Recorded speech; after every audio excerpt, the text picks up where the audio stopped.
¿Cuántas promesas te han hecho que no se han cumplido?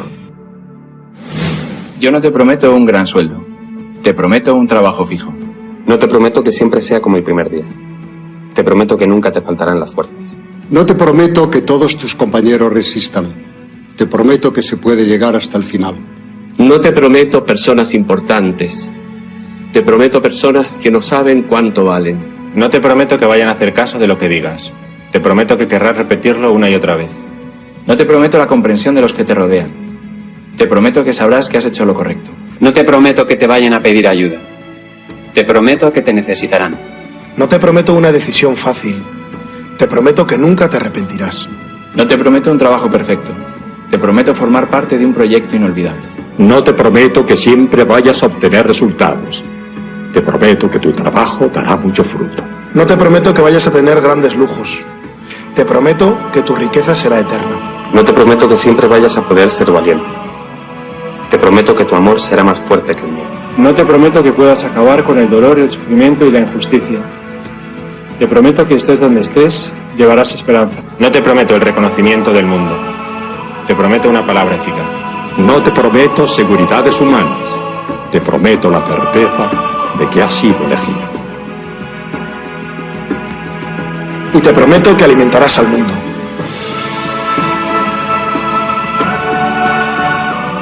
Unirás corazones. Acompañarás a los que sufren. Confirmarás a los que quieren ser fuertes. Experimentarás con ellos la verdadera alegría.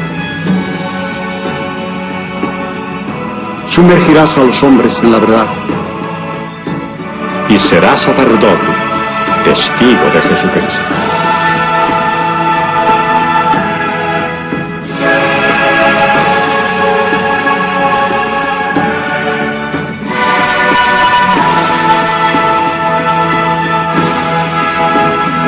No te prometo una vida de aventuras.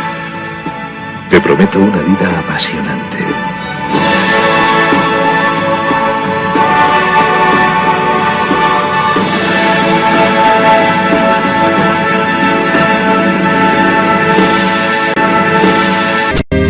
Jesucristo, Señor de la historia, que estuviste, estás y estarás.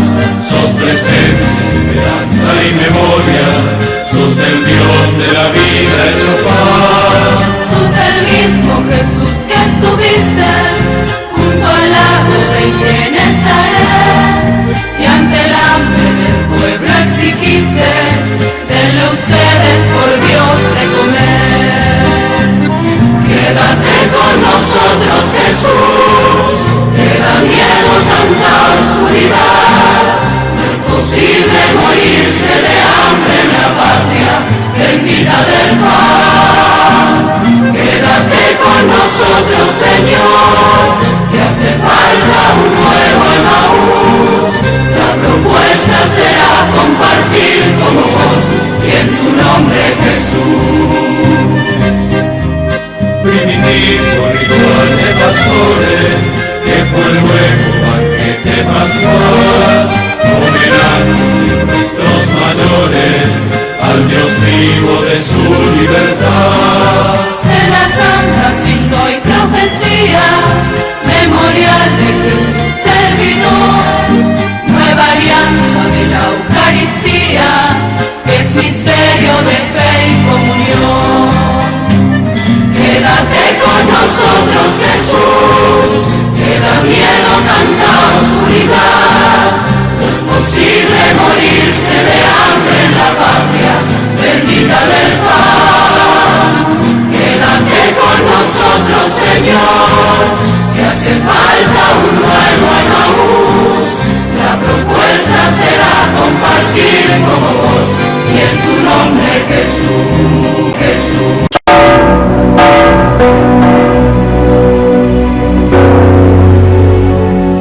Esta vez quiero contarles una historia que es un reflejo de la iglesia de hoy. Es la historia de un testimonio de fe poco conocido. Visitando un campo de refugiados en Lesbos, un hombre me dijo: Padre, yo soy musulmán, mujer era cristiana. Llegaron los terroristas a nuestro país, nos miraron y nos preguntaron nuestra religión. Vieron a mi mujer con el crucifijo y le dijeron que lo tirara al suelo. Ella no lo hizo y la degollaron delante de mí. Histórico. Sé que él no tenía rencor.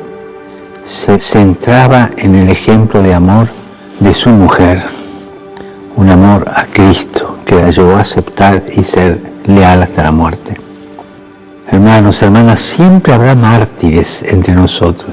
Es la señal de que vamos por el camino correcto.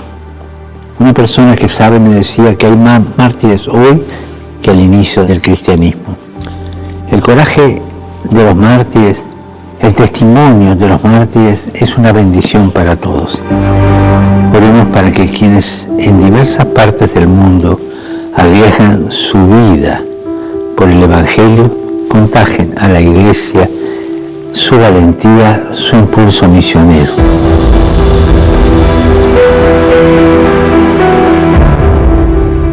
Y abiertos a la gracia del martirio.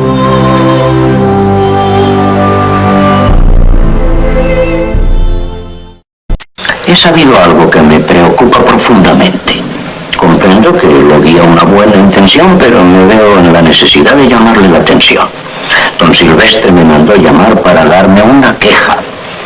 Se trata de que en las primeras lecciones del catecismo les ha metido usted en la cabeza a los niños ciertas ideas que considero altamente perjudiciales. ¿Cómo cuáles, padre?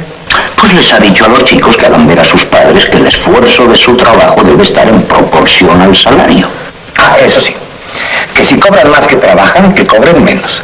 Pero que si trabajan más que cobran, pues que cobren más. Y usted sabe que esas teorías ya han empezado a armar líos y que varios obreros se han presentado a don Silvestre pidiéndole aumento en el salario. Ah, pues qué bueno. Bueno, ¿por qué? Pero recuerde usted que se ha de procurar que las riquezas no se acumulen en manos de los ricos y que se repartan entre los trabajadores. Pero eso es comunismo. No, doña Sara. Esa es la encíclica de su santidad Pío XI.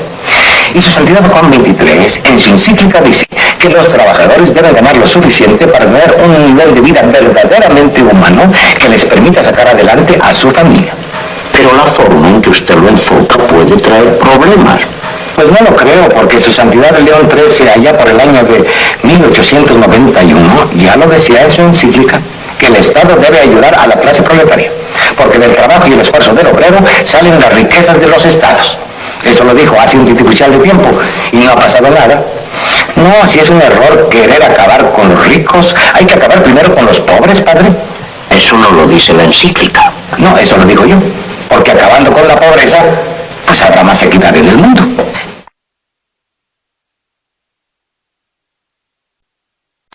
Esto fue escrito en el año 1957. Y si te quedan amigas o amigos con quien todavía podés hablar de política y de sociedad, recordales esto escrito hace tiempo, pero parece que hubiese sido ayer. Al dólar lo suben ellos. De esa manera se devalúa el salario. Una de las formas de disciplinar a los trabajadores que históricamente ha adoptado cierta oligarquía. Los tarifazos los programan ellos. Una forma de transferir recursos del bolsillo del pueblo hacia el poder dominante. La fuga la facilitan ellos, una forma de endeudar a millones para que se beneficien unos pocos. La crisis la generaron ellos, porque a través del miedo colonizan el sentido común. El relato y la mentira lo implementan ellos, para que con la complicidad de los medios nadie sepa la verdad. Es hora que te des cuenta que existe un solo camino. O dejamos que sigan decidiendo ellos, o comenzamos a hacer algo por nosotros. No se trata de cambiar de collar, se trata de dejar de ser perro. Lo dijo Arturo Jauretche, allá por 1957. Que tengas un gran día.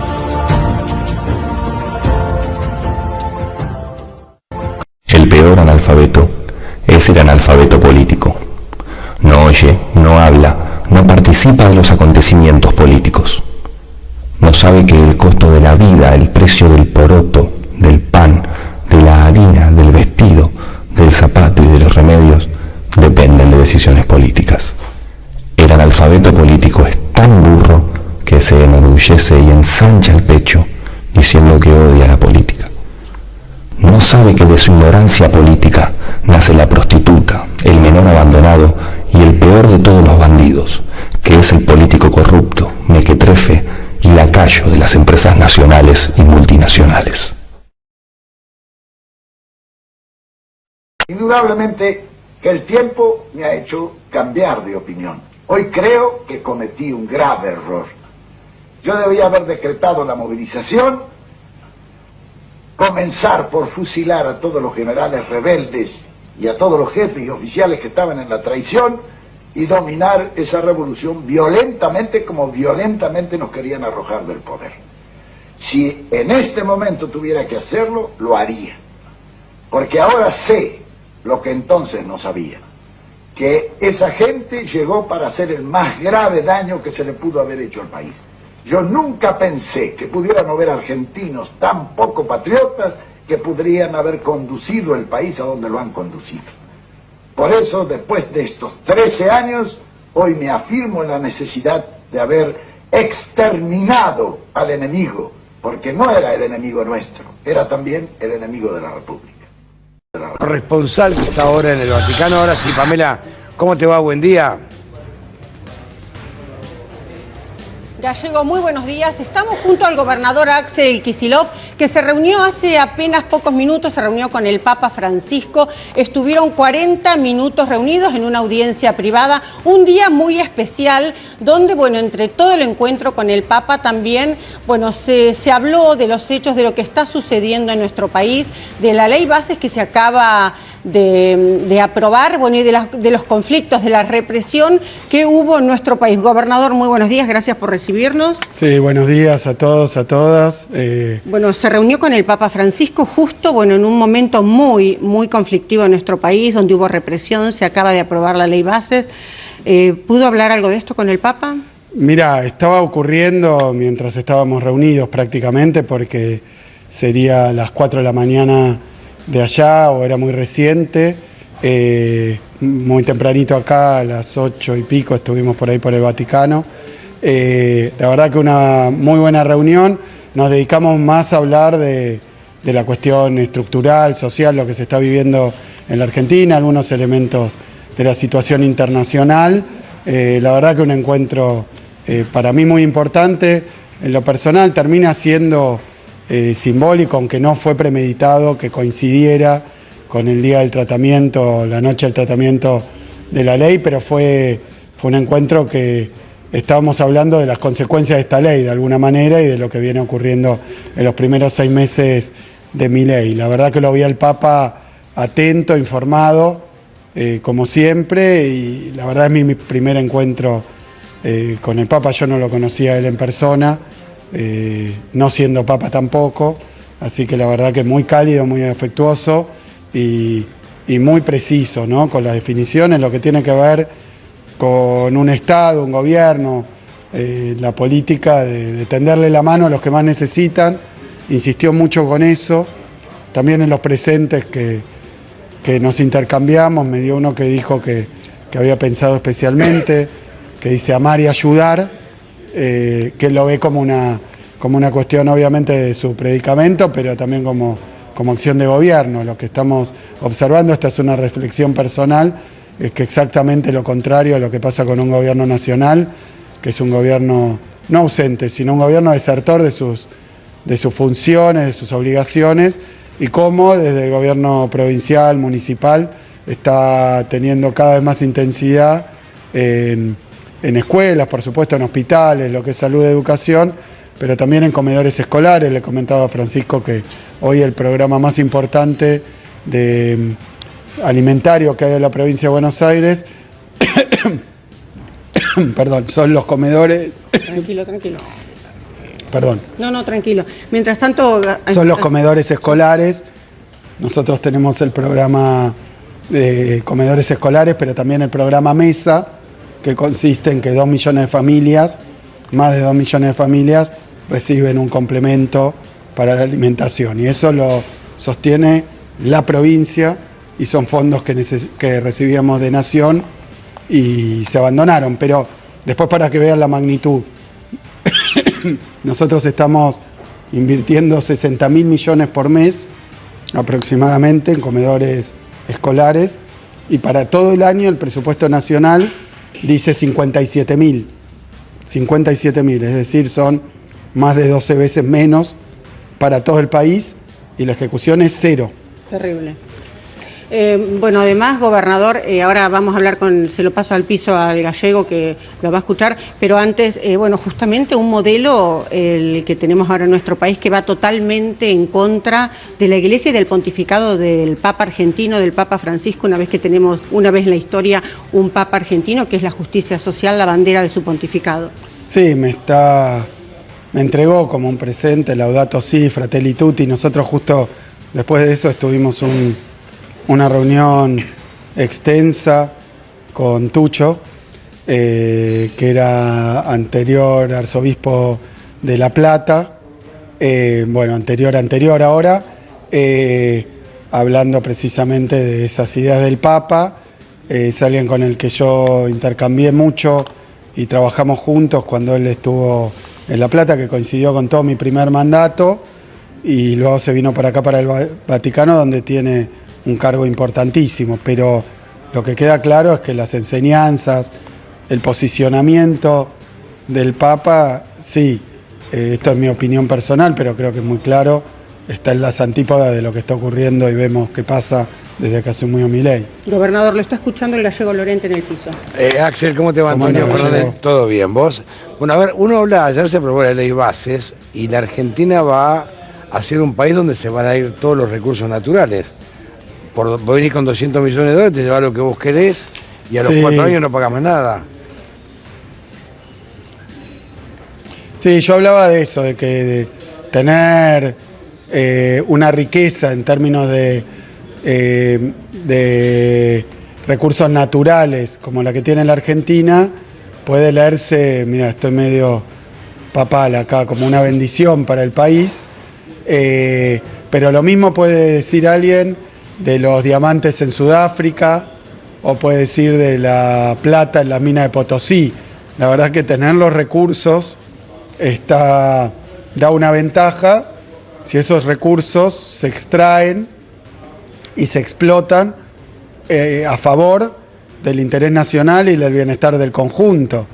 Los recursos mineros, petroleros de la Argentina, y bueno, pueden convertirse, obviamente, minas de Potosí, diamantes en algunos países de África.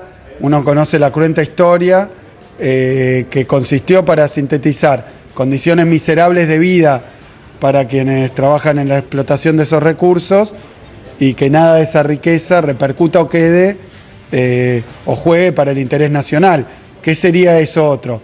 Tanto desde la perspectiva de los recursos, las divisas, que tanto necesita la Argentina, un mal endémico de la economía nacional, la restricción externa, que se podría tender a solucionarla, pero uno ve cómo ha avanzado la explotación petrolera en Vaca Muerta desde que se recuperó YPF. Antes de recuperar YPF, Vaca Muerta no existía. No. Luego se firmaron algunos acuerdos con Petronas, con Chevron, con diferentes empresas que empezaron a generar un mecanismo de explotación de los recursos sin necesidad de quitar todo tipo de beneficio local o para la industria nacional.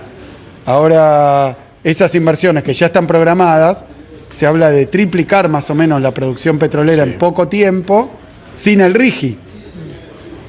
Ahora, ¿qué pasaría? Una nueva inversión que ya iba a venir de todas maneras, bueno, ahora tiene unos beneficios que incluso dejan en disparidad y en desventaja a las empresas argentinas.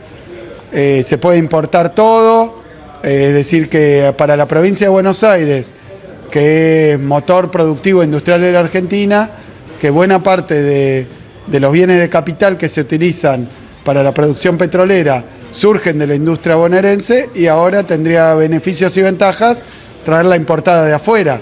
Lo mismo, no dejar dólares, no cobrar determinados tributos, es decir, que un paquete de cuestiones que tienen que ver con el extractivismo, se conoce, pero ya es casi un esquema de la época colonialista. Ahora, lo que uno también llama la atención es la delegación de facultades especiales del presidente. Le dan un atributo que él pueda legislar, tomar deuda, por ejemplo, con un ministro de Economía como Luis Caputo. Entonces, generalmente uno nota que, digamos, la Argentina habla del dólar y no habla del peso, que hoy el salario no vale nada, no se discutió pesos, por suerte no se aprobó la moratoria, sigue la moratoria jubilatoria. Uno nota que es una ley bases donde no se ha beneficiado a la mayoría de los argentinos. Una represión terrible ayer. No hay un solo artículo, lo dije en la conferencia de prensa que dimos en Casa de la Provincia de ahí de Capital, el día antes, con una mayoría de intendentes de la provincia de Buenos Aires, marcando que no hay un solo artículo que beneficie al pueblo de la provincia, al aparato productivo de la provincia, a los sectores trabajadores, a los sectores medios, empresarios, comerciantes, pequeños productores, no hay nada que los beneficie. Entonces, podríamos ir recorriendo capítulo por capítulo. Yo la verdad que estando acá no tuve oportunidad de ver el detalle, ni de las modificaciones, pero en su espíritu y en sus propósitos es una ley que pretende reconvertir un país que tiene una trayectoria industrial y una trayectoria también productiva y de derechos a la educación, a la salud, pero también derechos laborales, reconvertirla a un esquema que es poco menos, bueno, ahí sí uno cuando lo ve justificar o apreciar a la escuela austríaca del siglo XIX, autores del siglo XIX, bueno, son esquemas que tienen ese origen, ¿no? O hablar como un paraíso perdido del modelo agroexportador. El modelo agroexportador argentino, el primer centenario, toda una época donde no había derechos ni siquiera para los inmigrantes que habían venido producto de gobiernos y de presidentes que reivindica el presidente actual. Bueno, uno puede ver toda esa tradición argentina que, entre otras cosas, tenía la ley 1420 que hablaba de educación pública, gratuita, universal, obligatoria. Ahora esos mismos presidentes estarían escandalizados de lo que se está proponiendo. Uno de ellos, Roca, estaría totalmente escandalizado, que tanto se lo reivindica ahora. Sí, pero Roca es en muchas cosas que podríamos ver, claro, la mal llamada conquista del desierto, bueno, perfecto, pero uno podría ver la obra pública. Roca, por ejemplo, fue uno de los presidentes que impulsó la obra pública, por ejemplo, la propia ciudad de La Plata, el puerto de La Plata, y bueno, pero obra pública en todo el país, pero además bajo su mandato y por inspiración de Sarmiento se aprobó la 1420, que es la ley esta que permite que haya educación pública gratuita en todo el territorio nacional, y vemos a estos discípulos presuntos pero totalmente equivocados de estos autores y de estos dirigentes argentinos, que lo escuchaba Berti Venegas Lynch, hijo creo, ya no sé cuál es. Hijo. Decir que la obligatoriedad de la enseñanza, él no estaba tan de acuerdo. Bueno, me parece que es una mirada tan retrógrada, y bueno, y es lo que expresa esta ley de base. Por eso nosotros el absoluto rechazo y repudio a lo que se aprobó ayer, a la forma en la que se aprobó, a la represión que le atribuyo toda la responsabilidad al gobierno. Gobernador, justamente sobre eso le quería consultar, no sé si tuvo la oportunidad de ver las imágenes de toda la jornada, de la jornada completa de ayer, porque llamó muchísimo la atención, donde por supuesto estaban representantes de los gremios y también había muchos autoconvocados, donde no había mayores dificultades, y de un momento a otro vimos una represión terrible donde por ahí se le tiraba gas pimienta a una jubilada y mientras tanto estaban prendiendo fuego un auto y no se hacía demasiado. Sí, bueno, observé algunas postales porque no pude verlo completamente por la diferencia horaria, pero también porque viajamos y bueno, y ahora pegamos la vuelta, ni bien terminemos las reuniones que tenemos. Pero lo que sí te puedo decir es que hubo inmensas manifestaciones y movilizaciones de diferentes sectores. Uno puede hablar de lo que ocurrió hace poquito, en mayo, creo que 23, ¿no? Luego También podemos hablar del 8 de marzo, podemos hablar del 1 de mayo, podemos hablar 24 de enero, manifestaciones también de las mujeres, la universitaria, enormes manifestaciones sin ningún tipo de incidente como el que vimos ayer. Así que evidentemente por eso responsabilizo al gobierno de la represión. También diputados, diputadas, la verdad que por eso digo, acá hay que aplicar este criterio cuando uno no conoce en detalle cómo se dieron, pero sí a quién le sirve, a quién lo beneficia, para preguntarse por las causas. Sí, gobernador, buen día. ¿En qué instancia está el diálogo entre la provincia de Buenos Aires y el gobierno nacional, considerando que ustedes, funcionarios de la provincia de Buenos Aires, fueron esta semana, ¿no?, a reclamarle al gobierno nacional por las deudas que tiene el Estado con la provincia? Por un lado, la cuestión que tiene que ver con las deudas y por otro lado, el diálogo político. No, mira, cada una de las áreas, cada uno de los ministros de la provincia de Buenos Aires tiene la instrucción, y me consta que lo hace, de intentar permanentemente coordinar, articular con sus contrapartes nacionales. Hacemos esto porque hay hoy en el gobierno nacional una doble deserción. Una es en punto a los recursos, ¿no?, que ha habido un recorte, un ajuste de programas que estaban establecidos. Es ilegal hacerlo porque están establecidos, presupuestados, y ni siquiera el magro presupuesto que tienen están ejecutando. Y por otro lado se habla de un 63% de los funcionarios del gobierno nacional, que más allá de lo que ocurrió en capital humano, de los que echaron y de los que, en este último episodio, de los que echaron y de los que renunciaron, ¿no? Ese vaciamiento. Pero el vaciamiento del Estado también consiste en no nombrar a los funcionarios que tienen responsabilidades en diferentes áreas, con lo cual esto es lo que le pasa permanentemente a los ministros, que llaman para la ejecución de algún programa, o para buscar informar o para coordinar, y directamente le contestan que no está ni nombrado el funcionario del área. Así que es un ajuste por abandono el que están haciendo también. Y algunos hablan de que no tienen gente capacitada e idónea para nombrar, o que es en marco de acuerdos con sectores con los que se van peleando, pero lo cierto es que es muy difícil coordinar nada con el gobierno nacional porque están vacantes muchísimas responsabilidades, y después para el resto hay ajuste o desinterés. Así que básicamente estamos hablando de programas que tienen que ver con medicamentos, con diferentes áreas de educación, y hablar con obra pública, que ha cambiado varias veces, ahora depende de Caputo, por eso el ministro Catopodis, también el ministro de Economía, Pablo López, le piden permanentemente audiencias y reuniones que no se dan. En el caso de este petitorio que presentamos, o este reclamo, son muchas áreas de gobierno, pero todo termina en economía porque no están los recursos. Entonces, por tanto, también fueron los intendentes e intendentas de la provincia que le han cortado la obra, que son convenios entre el gobierno nacional y los municipios, pero también que no reciben o no tienen respuesta para comedores, para áreas sociales, para área educativa, para salud. Es criminal lo que están haciendo, claro. Es criminal. Gobernador, ellos dicen no es una organización criminal. El Estado, bueno, o lo vamos a destruir desde adentro. En concreto, están dejando a determinados sectores de una provincia como la provincia de Buenos Aires, 17 millones de habitantes, pero en todas las provincias argentinas, lo están privando de derechos que tienen. Gobernador, eso es lo que está pasando, ilegalmente. ¿Cómo le va?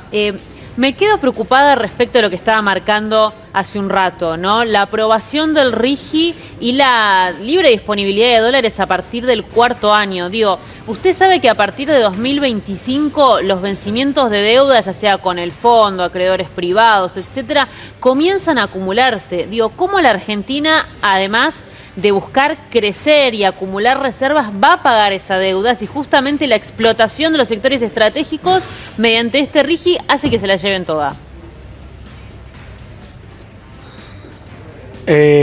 Sí, no, además la disparidad, la inequidad que se presenta con con inversores también, nacionales, que hacen ese esfuerzo y que de pronto no van a tener los beneficios de este régimen.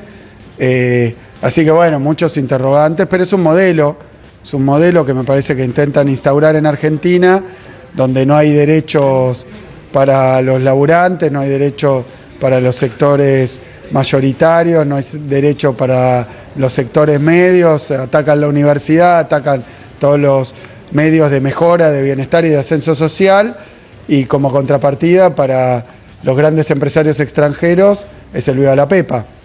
Entonces creo que en ese sentido una gran preocupación, no solo por los vencimientos de deuda, sino por la deuda social que están generando, por ese superávit trucho que consiste en no pagar compromisos que tiene el Estado Nacional y que se van acumulando. Con importadores es el que más se conoce, pero también con las provincias, por eso estamos reclamando ante la Corte Suprema de Justicia. Ahorran recursos, dicen ellos, que es producto de no pagar los compromisos que tienen. Claro. Entonces, esto en pesos y en dólares. Axel, te mando un gran abrazo, un abrazo enorme. Pamela, un beso grande, gracias. Bueno, un saludo también desde acá. Un beso grande y lo último, Gallego, si me permitís, un presidente, Javier Milei, que está arribando ahora a Italia, coinciden en el mismo país con el gobernador Axel Kicillof, que deja el país incendiado y se viene a participar del G7, gobernador, lo último. Sí, no sabía que estaba viniendo porque creo que demoró el viaje. Bien. No tenía la confirmación, sí sabía que iba a venir, pero...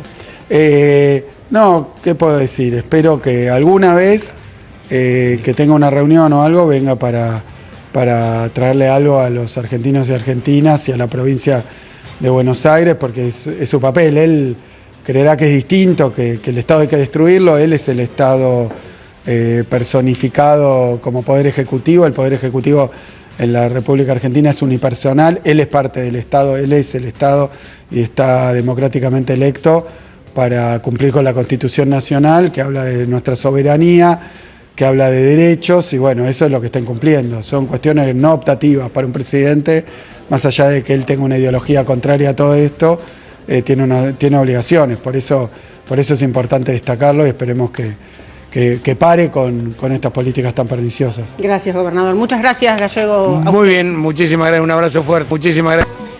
Y hubo senadores de todos los partidos, mileístas, del PRO, del radicalismo y peronistas, que votaron por un país bananero, bien bananero, con recursos naturales entregados a los países centrales y bien injusto. Entre el DNU y esta mega ley, a la Argentina la dieron vuelta como un guante y se consolida como una nación estructuralmente injusta.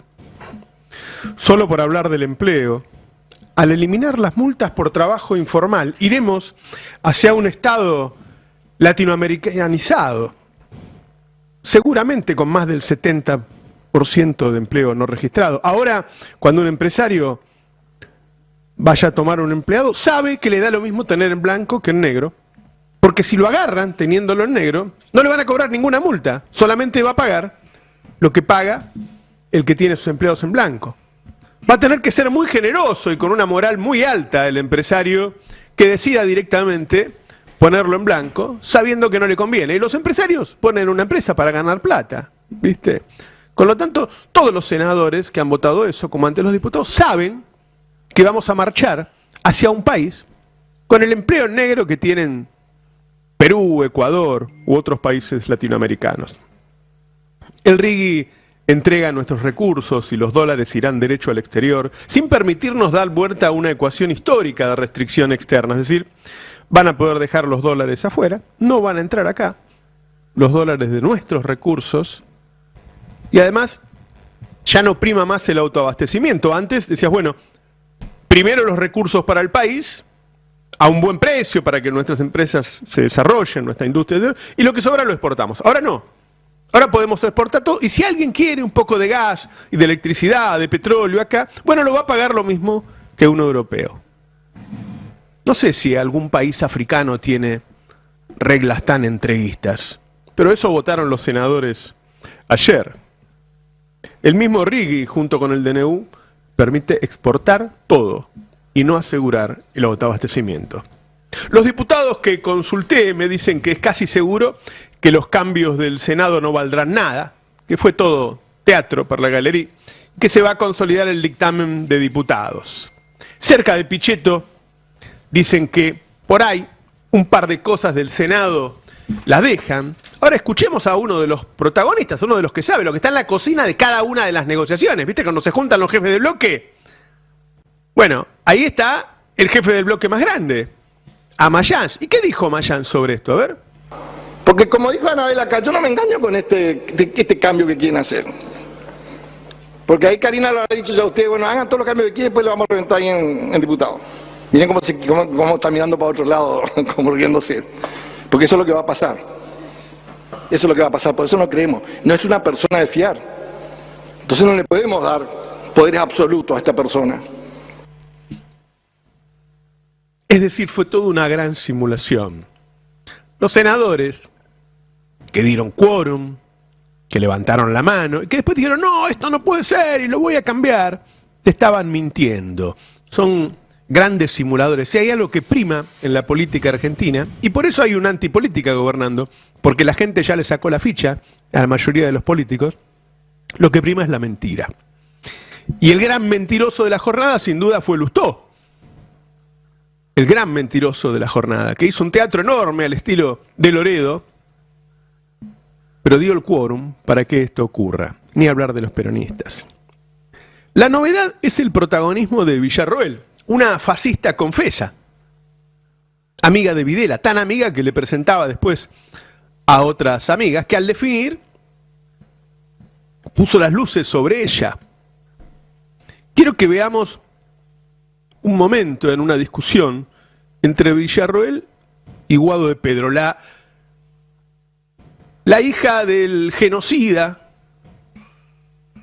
y el hijo del asesinado y de la desaparecida. Escuchémoslo.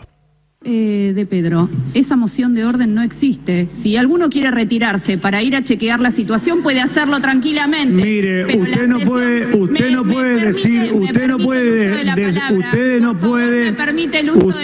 puede reprimir la palabra. Una moción es una moción.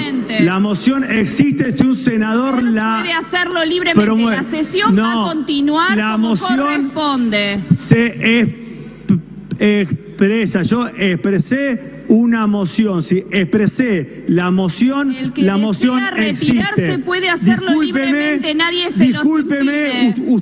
Nadie se los impide, yo senador, sé que y usted lo sabe. Yo sé que usted reivindica un régimen distinto. Senador, esto es un régimen no democrático y republicano. Senador, Democrático y republicano. La vicepresidenta dice, no me haga entrar en su historia personal. ¿La conoce la historia personal? ¿Sabe quién mató al padre de Guado de Pedro? ¿Por qué no nos lo cuenta? ¿Se lo dijo Videla? ¿Villarroel? ¿Por qué no nos cuenta Villarroel a dónde está la madre desaparecida de Guado de Pedro?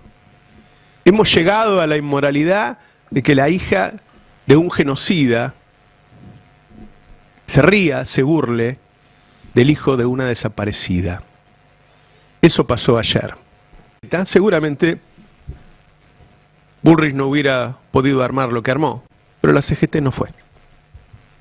Milei salió a decir, y esto es peligrosísimo, peligrosísimo porque lo está repitiendo en redes todo el tiempo, que los que estaban ahí afuera eran terroristas. Ya sabemos lo que le hace esta gente a los que considera terroristas, y que había habido un golpe de Estado.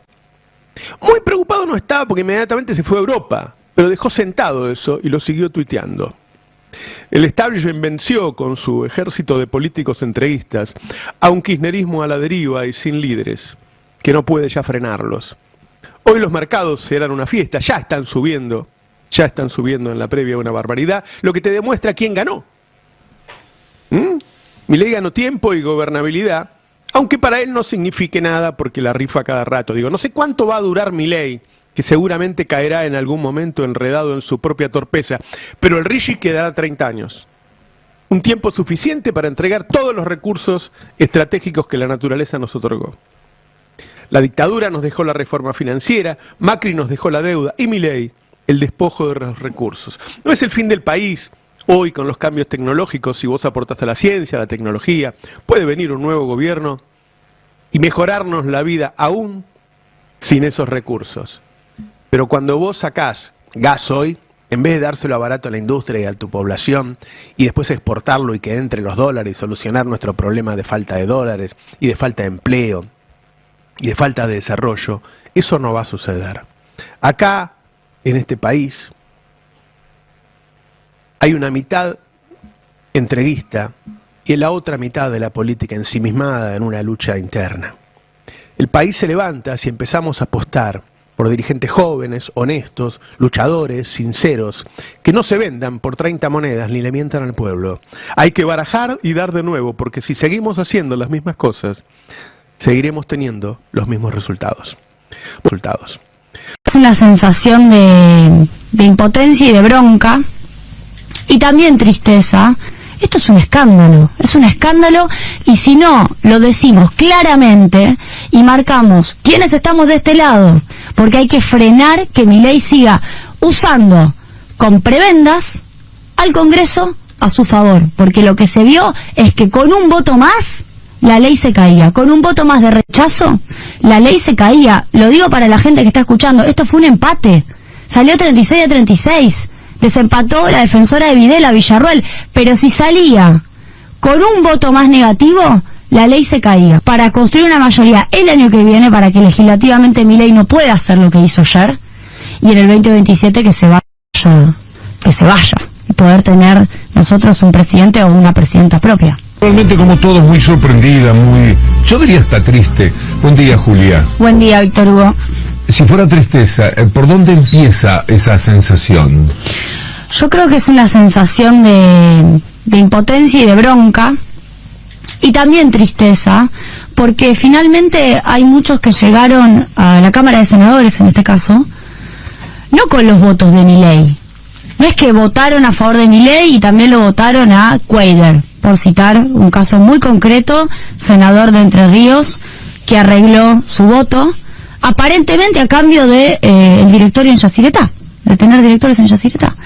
No lo votaron a Milei, lo votaron a Cuéllar, votaron al peronismo, y esperaban en él que defendiera los intereses del pueblo, los intereses de la patria, de la Argentina, y arreglaron y votaron a favor de Milei.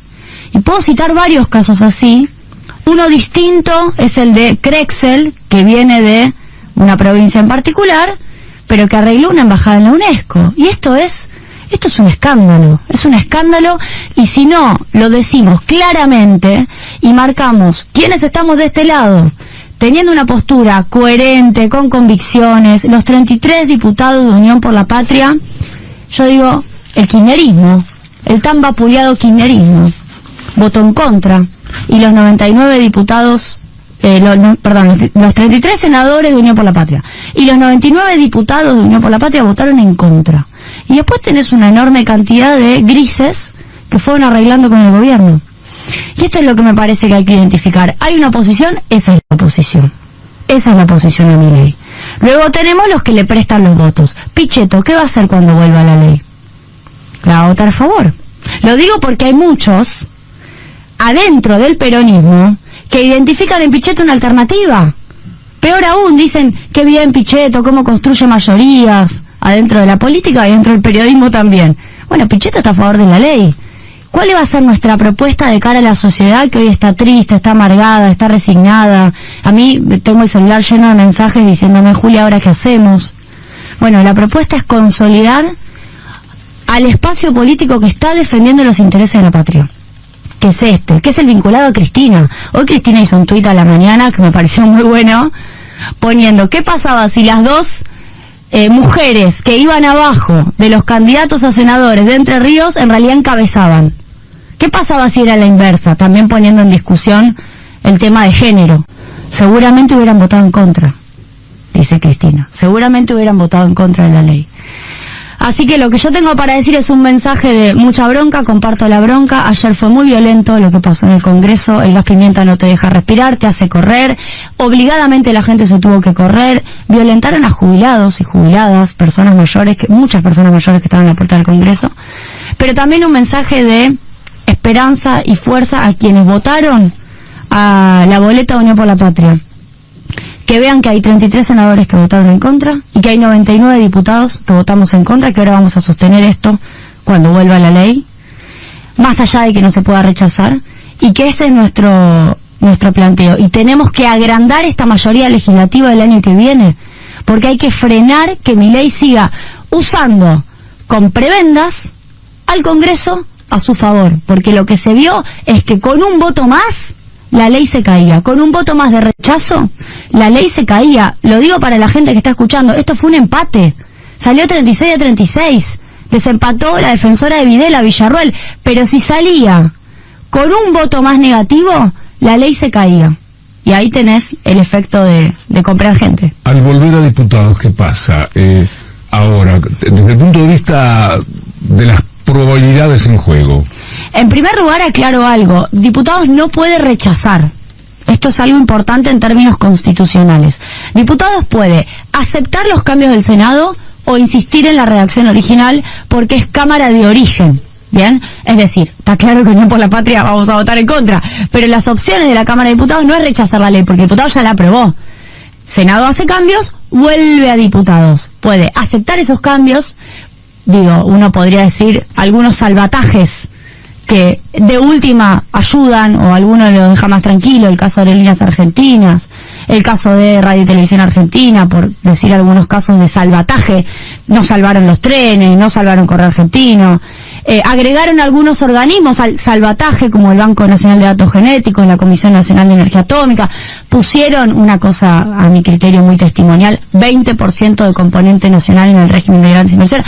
Esos son los cambios que alivian un poco la carga o se insiste en la redacción original. Yo creo, Víctor Hugo, que ahora el gobierno está en una encerrona, porque el gobierno le prometió a los senadores que no se iban a tocar los cambios del Senado, pero los cambios del Senado incluyen también que se caiga bienes personales, que es algo que el gobierno quiere. Piensen ustedes, vos le pedís a alguien que blanquee y le decís yo a cambio te bajo los impuestos para blanquear y te doy estabilidad por 30 años. Bueno, eso se cayó. ¿Cuál es la zanahoria para blanquear ahora si no tienen la baja de bienes personales? El gobierno va a querer hacer algunos cambios contradiciéndose a sí mismo, porque Franco prometió que con los cambios así salía, porque necesitan eso. Necesitan que haya blanqueo, Milei necesita recursos. El blanqueo es la forma de que entren dólares de cortísimo plazo, porque como nadie te pregunta nada, no te preguntan de dónde sacaste la plata, no te preguntan nada, puede haber testaferros, lo único que sacaron es que haya extranjeros blanqueando, eso también lo sacaron, que también le interesaría mucho a Milei, por eso quieren sacar los cambios de bienes personales y que en todo caso se apruebe igual. Así que yo lo que digo es, hay una encerrona, como siempre la negociación política la terminan encarando los del centro, esto es una cinchada, siempre digo, nosotros cinchamos Unión por la Patria para que se rechace, la Libertad Avanza y el PRO para que se apruebe, 100% como dice el gobierno, y en el medio ¿quiénes quedan? Los Pichetto, los radicales, a los que se les abre el espacio de negociación, muchas veces lo hacen a favor de ellos mismos, ¿y qué van a negociar? Van a negociar esos cambios. Me decía un compañero, un asesor mío en la Cámara de Diputados, hay un solo caso que fue en 1995 en donde la Cámara de Diputados, cuando volvió del Senado de Diputados, tomó algunas cosas del Senado y tomó algunas cosas de la redacción original, es decir, hizo un mix. Eso no es algo que tenga mucha jurisprudencia, pero aparentemente hay un caso en 1995 en donde sí ocurrió. Yo creo que esa negociación es una mesa en donde nosotros no estamos, pero en donde el gobierno se está sentando a ver qué es lo que me conviene. ¿Qué es lo que me conviene?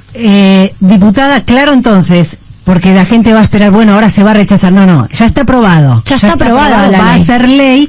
Los números, ahora para aprobar cambios o para insistir con el texto original, se necesita mitad más uno de los votos. Exactamente, la Constitución, ¿qué es lo que dice? Si el Senado hubiera aprobado todos esos cambios con 2/3, diputados necesita 2/3 para insistir en la redacción original. Como la aprobaron por mayoría, simple mayoría, de hecho hubo empate, diputados por simple mayoría puede insistir en su redacción original. Entonces, en realidad, ahí juega la negociación que el gobierno quiere hacer para que todos los diputados que le votaron a favor la ley, bueno, estén de acuerdo en mantener los cambios del Senado, o tal vez van a hacer esta cosa híbrida de mantener algunos cambios, pero insistir en el paquete fiscal. Julia, repasemos los números. ¿Tienen esa mitad más uno para insistir? Mira, yo creo que la ley bases, para darle la gobernabilidad al gobierno, generó muchos consensos en la Cámara de Diputados. Hay algunas cosas que hoy en día tienen signo de interrogación. Por ejemplo, los diputados de Lustó votaron a favor de la ley en diputados, pero Lustó votó en contra en el Senado. Y uno puede pensar, y yo también lo sé porque estuve hablando, que hubo una decisión que fue madurando, ¿no?, adentro de un sector del radicalismo. ¿Qué pasa ahora que vuelve? ¿Van a cambiar su postura para quedar más alineados con Lustó? ¿O van a insistir en su postura personal como diputados para ser coherentes con ellos mismos? Estas son las cosas que siempre están en juego y que a mí siempre me parecen un terreno interesante, hasta psicológico, a ver qué cosa le termina pasando a cada uno. Pero insisto, no quiero ser fatalista. La ley está aprobada. La ley está aprobada. En el radicalismo, por estas horas me están diciendo que la voluntad de Loredo es acompañar, en este caso, la decisión del gobierno, votar todo lo que fue negociado y que el gobierno acompañó, y no lo que se impuso como bienes personales y ganancias. No es necesariamente, sabemos que de Loredo no termina de conducir el 100% del bloque, y que ahora los de Lustó estarían por respaldar lo votado en el Senado. Lo mismo también, ¿qué pasa con aquellos pocos diputados que dependen de gobernadores? Bueno, estarían interesados en aumentar ganancias. O sea que el radicalismo se proyecta una votación dividida. Que ganancia se rechazó ayer. Exactamente. Entonces, por eso digo, el insistir con el original es una posibilidad muy grande. Es una posibilidad muy grande que los cambios de alivio también se descarten y quede algo como lo que mandó Milei al Congreso. Moratoria, repasemos qué pasó con moratoria y qué pasó con el monotributo social. Sí, quería pasar lista. ¿Qué tienen y qué no tienen de lo que querían? A ver, los superpoderes los tienen. Milei tiene los superpoderes. Esto lo cuento para que sepan. Los mismos que decían, no quiero un presidente todopoderoso, el Congreso, la división de poderes, la República, le votaron los superpoderes a Milei. Y lo que yo digo acá, con el plan salvataje, porque esto lo quiero explicar. Milei tiene emergencias. Esas son las emergencias a partir de las cuales se le da superpoderes. Pero aparte, hay 2 artículos más que dicen que puede intervenir organismo del sector público, modificar su estructura jurídica, cambiar el sentido, y hasta incluso disolver organismos. Eso es todo, son 76 organismos del sector público. Servicio Nacional Meteorológico, CONICET, CONEA, CENEA. Se hizo un plan salvataje de 33. Primero se salvaban 11, el Senado amplió y salva 33. Y ahí ya ellos mismos entran en la trampa. ¿Por qué necesitas salvar un organismo? Y porque sabes que Milei lo va a destruir. Si es el topo que vino a destruir el Estado desde adentro. Eso queda igual. Y lo otro que queda, y que no es menor, ojo, porque si bien las privatizaciones son menos, Milei puede intervenir en empresas, cambiar la estructura jurídica y cambiarle el objetivo a esa empresa. No la puede privatizar, pero se puede meter ahí. Por ejemplo, Banco Nación. Banco Nación, por DNU se puede convertir en sociedad anónima, porque además aclaro que el DNU está vigente. Pero además le puede cambiar el sentido al banco, puede cambiar la estructura jurídica, porque lo que se acaba de aprobar le da esa facultad. Eso es una facultad extraordinaria. Y eso la gente no lo sabe. No es que solo tiene facultades para subir las tarifas, si querés, o facultades administrativas. Tiene facultades de intervención en organismos del sector público y en empresas. Eso es importante. Bueno, en privatizaciones se le aprueba Intercargo, Correo Argentino. Quiero ver si les logro leer acá. Queda AISA, Intercargo, Trenes, Enarsa, corredores viales.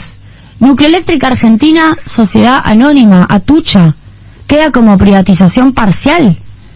Pérez Companc hace años que está interesado en entrar en Atucha. Esto lo quiero contar. Atucha hace energía nuclear, ¿no? Somos uno de los pocos países que tiene la tecnología propia para hacer energía nuclear. Ya en los 90 Menem le regaló a Pérez Companc una empresa que se llama Conuar, que hace insumos para Atucha. Pérez Companc se la quedó. Y en esta segunda vuelta, Milei, el 27 de diciembre, quiso entregarle Dioxitec, que es la empresa que hace la pastilla de uranio, con el uranio concentrado lo convierte en pastilla de uranio, luego por fisión nuclear el uranio se convierte en energía nuclear, y esa Dioxitec salió de la venta, pero además querían darle la participación seguramente a Pérez Companc en el negocio de la energía nuclear en Argentina, es decir, darle la cadena entera. Pérez Companc también quiere Dioxitec, yo no descarto que Dioxitec sea intervenida por Milei y que también terminen transformando sus objetivos. Bueno, la energía nuclear, que es soberanía, que es defensa nacional, se la vamos a terminar entregando al sector privado. Esto se acaba de aprobar. Y por último, yacimientos carboníferos de Río Turbio, que la escuchaba anoche a la senadora Anabel Fernández Agasti, y yo tengo la misma información hablando de las tierras raras que hay en las cenizas de yacimientos carboníferos de Río Turbio, que las quieren usar para distintos componentes tecnológicos. Bueno, hay muchas cosas que no nos dicen. Julia, diputada Julia Estrada, una síntesis de lo que a esta hora sentís, sabés y querés que la gente sepa. Bueno, yo quiero que la gente sepa que acabamos de tener un día muy aciago. El día de ayer fue un día muy triste. Comparto, creo que tenemos que identificar quiénes son los traidores. Y también vine acá porque ayer lo mencioné a Víctor Hugo al aire en La Nación Más, en C5N, te mencioné con otros medios porque yo considero, Víctor Hugo, que vos sos un bastión fundamental de la resistencia que tenemos por delante y de la esperanza que mucha gente tiene, porque hoy en día están buscando del otro lado quién los defiende. No, y Víctor Hugo y este programa en particular es esto, es un lugar de defensa de los intereses de la patria. Entonces lo primero a decir es, hubo un día aciago, un día de traidores, un día en donde se logró por parte del presidente Milei su ley, es una ley que nos hace retroceder, esto es así, no la podemos vender de otra manera, nos hace retroceder. Lo que tenemos que hacer es mirar para adelante y construir una mayoría, y la construcción de esa mayoría es haciendo esto, hablando con la gente, hablando claro, explicando qué fue lo que se votó y explicando cuál es nuestro plan alternativo para construir una mayoría el año que viene para que legislativamente Milei no pueda hacer lo que hizo ayer y en el 2027 que se vaya y poder tener nosotros un presidente o una presidenta propia. Julia, muchas gracias por todo. Gracias. Gracias. La diputada Julia Estrada. El pueblo trabajador se está cansando, el pueblo humilde se está cansando. Basta de bravatas y de amenazas. No vaya a ser que nos enojamos y nos tomemos la justicia por nuestras propias manos. Entonces ya será tarde para lamentaciones. Entonces van a conocer lo que es un pueblo de paz y de concordia a lo que es un pueblo que lucha con una mística y un ideal como sea Perón, que es la causa del pueblo.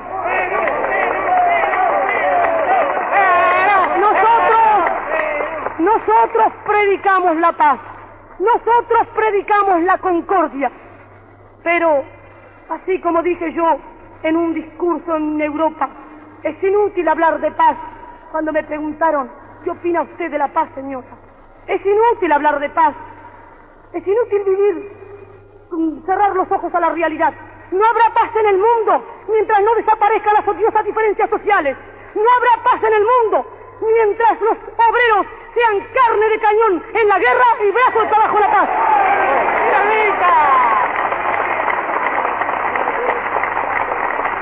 Y no habrá paz en la República Argentina mientras déspotas, antipatriotas y canallas politicastros vendidos por 4 chauchas al extranjero quieran asesinar al líder de los trabajadores.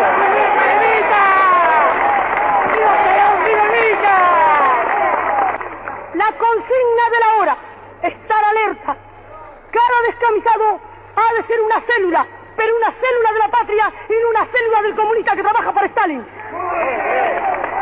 Nosotros No tenemos más bandera que la bandera azul y blanca. Nosotros no cantamos más himno que el nuestro y nosotros no victoriamos más general que el general Perón porque no necesitamos a nadie más victoriarlo. Pero no debemos ir a la lucha. No debemos ir a la lucha de masa en este momento hasta que no se dé la orden. Pero cada descamisado, cualquiera que hable mal de Perón, debe romperle un botellazo en la cabeza o en la cabeza si es necesario. Pueblo que escucha, únete a la lucha. Pueblo que escucha, únete a la lucha. Pueblo que escucha, únete a la lucha. Pueblo que escucha, únete a la lucha. Pueblo que escucha, únete a la lucha. Pueblo que escucha, únete a la lucha. Pueblo que escucha, únete a la lucha. Pueblo unido, nunca vencido. Pueblo unido, nunca vencido. Y luche, luche, luche, no deje de luchar. Y luche, luche, luche, no deje de luchar.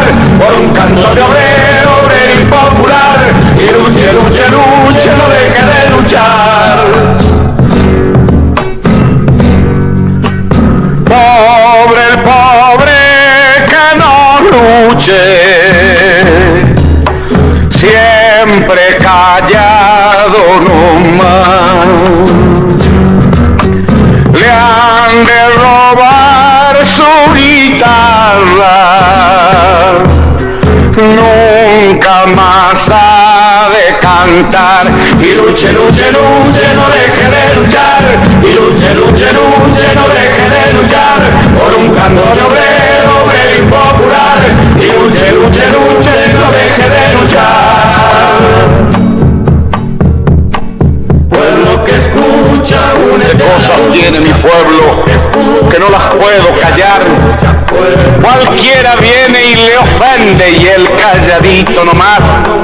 Pero guarda al que trampea, pero guarda al que le miente, porque mi pueblo no es tonto, porque mi pueblo es valiente, porque mi pueblo algún día cuando la sangre reviente habrá de salir cantando con un fusil en la frente.